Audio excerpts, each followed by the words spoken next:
మనం నిలబడిన భూగోళం, మన కంటికి కనిపించే సూర్యచంద్రులు, ఇతర గ్రహాల గురించే ఖగోళ శాస్త్రం మాట్లాడుతుంది. ఇలాంటి బ్రహ్మాండాలు అనేకం ఉన్నాయంటుంది వేద విజ్ఞానం.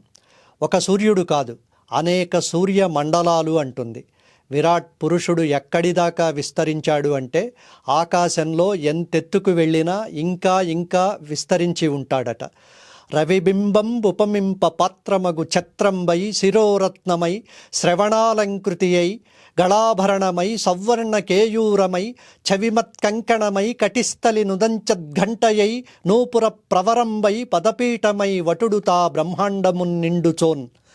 వామనుడు త్రివిక్రముడై బ్రహ్మాండాలన్నీ నిండిపోయినప్పుడు భాగవతంలో పోతన చెప్పిన పద్యమిది.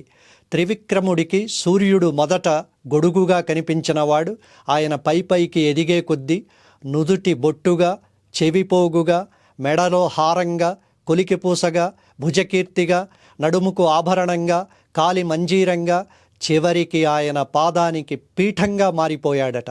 అంతటి సూర్యుడిని కాలి కింద పీటగా చేసుకుని విశ్వమంతా ఎదిగి నిలిచిన పద్యమిది. కారణజన్ముడు మన పోతన మాత్రమే రాయగల పద్యమిది. బ్రహ్మాండాలు దాటి తెలుగు పద్యం విస్తృతి అనంత తత్వాన్ని 4 పాదాల్లో 4 యుగాలకు నిలిపిన పద్యమిది. మన ఆచారం ప్రకారం భూమ్యాకాశాలు కూడా పూజింపదగ్గవి.